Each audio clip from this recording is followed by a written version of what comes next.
terkait dengan resiko ya.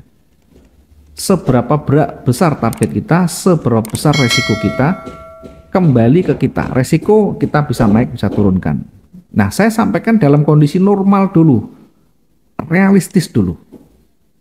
Kita bisa merisikokan yang paling kecil 2% dari modal untuk setiap transaksinya.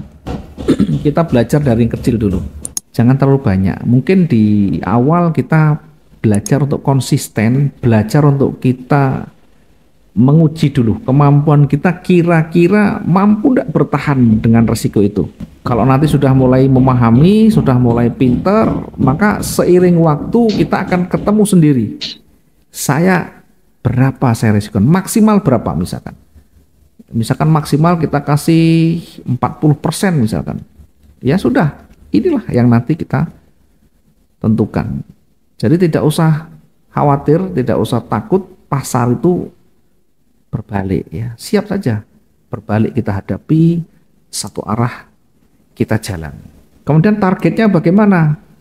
Kembali ke masing-masing ya, kita mau trading ini trading buat tambahan, buat beli rokok, buat beli kebutuhan hari-hari kita, atau mengcover gitu ya. Jadi kita nanti yang menghitung.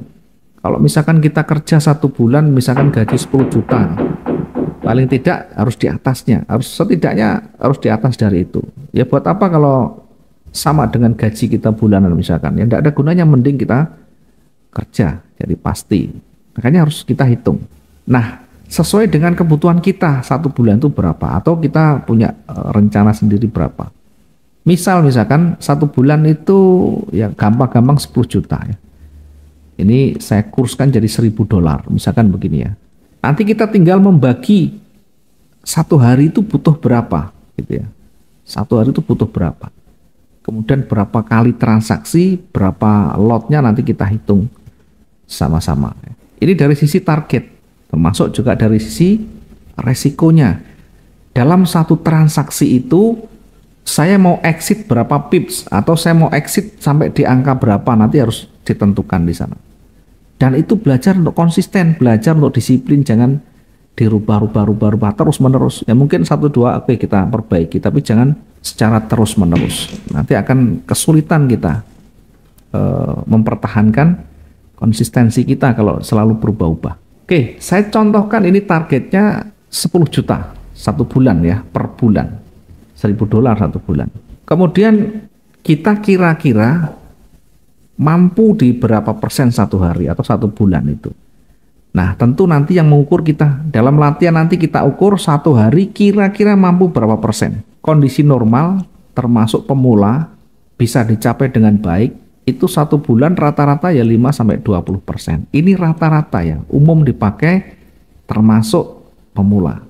Bukan berarti tidak boleh lebih tinggi, boleh saja. Tadi sesuai dengan pengalaman kita, sesuai dengan kemampuan kita, skill kita, maka kita bisa memperlebar dari resiko kita sehingga target itu lebih besar. Tidak salah, tidak ada salahnya. Memang trading ini potensinya luar biasa, tapi resikonya juga sama.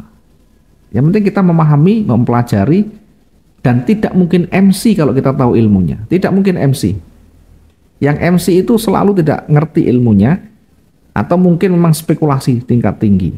Ya, MC itu, margin call itu hanya ketika modal kita betul-betul sudah tergerus. Biasanya minus kita sudah di atas 90% modal.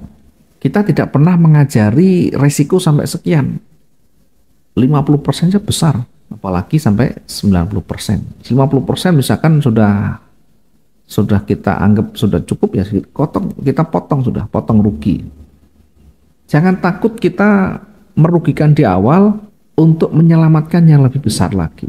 Oke, saya contohkan begini, yang realistis dulu normal ya. Targetnya 1 bulan kita misalkan 20%. Misalnya, nanti kita coba dulu ya, kita uji dulu ya. Dengan kalau sudah selesai dicoba diuji 1 bulan, tidak usah muluk-muluk, 20% dari modal dulu. Kira-kira mampu berapa lama? Artinya 20 bukan berarti angka fix 20% enggak. Ya dekat-dekat di situlah. Yang penting ada growingnya. Ini 1 hari cuma 1% per hari. Mungkin dalam pandangan kita sehari 1% kecil sekali. Saya bisa dapat 20% ya. Saya dapat 30%. Iya ceritanya. Tapi kan tidak pernah berlanjut konsistennya. Yang belakang akhirnya cerita kegagalannya. Mungkin cerita di awal, oh saya sehari bisa 50%, bisa 60%, bahkan bisa 100%. Kalau kita ngomong bisa, semua potensinya bisa. Ya, bisa itu kalau hanya sekali dua kali, itu namanya kita beruntung. Tapi kalau secara kontinu terus-menerus, berarti skill. Punya skill. Nah, nanti kita coba dulu dengan ini dulu. Ya muluk-muluk dulu ya, kita 20% per bulan dulu. Sehingga satu hari hanya butuh 1%. Kalau modal $1.000, bukan modal $1.000. Tadi target kita satu bulan itu $1.000. Dengan keuntungan kemampuan kita 20%, maka modal kita kalau kita pengen satu bulan ini, modal yang kita butuhkan adalah 100% dibagi 20% dikali dengan target kita $1.000. Maka modal yang kita butuhkan minimal $5.000.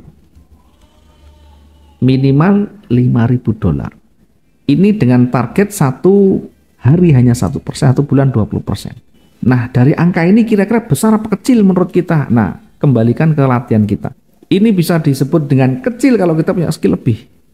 Ini bisa disebut besar kalau kita tidak bisa konsisten, tidak punya skill di sana. Dan untuk mendapatkan ini, saya pastikan cukup berat di awal. Untuk bisa menguji 3 bulan dulu ya, 3 bulan 20% ini belum tentu bisa bertahan.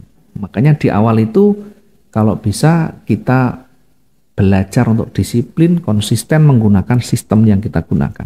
Jadi nanti materinya kalau kita entry bagaimana, membaca bagaimana, itu pelajari terus sampai betul-betul memahami di luar kepala, prakteknya terus. Maka tadi saya ingatkan yang paling penting perbanyak latihan. Fokus pada salah satu strategi kita dan kita perdalam di sana.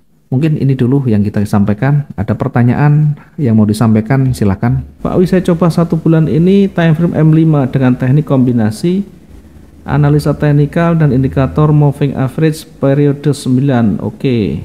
Selama itu sering profit walaupun kecil, menurut pengen Pak Wi gimana? Oke.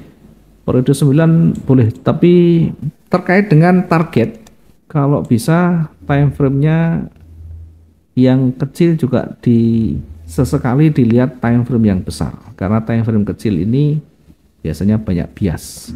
Tapi dengan menggabungkan dengan moving average periode 9, minimal bisa menjadi petunjuk. Boleh saja, asalkan nyaman dan menghasilkan, jalankan saja ya. Saya dulu berpengalaman dengan moving average 12-13, time frame M5 dan M15. Tapi kita tidak bisa tinggi-tinggi targetnya tidak bisa panjang-panjang. Tapi potensinya besar kita dapat. Ya, bedanya kita dapatnya kecil-kecil. Ya. Kecil kalau kita naikkan lotnya juga lumayan. Boleh saja, dan itu ada potensi juga di sana.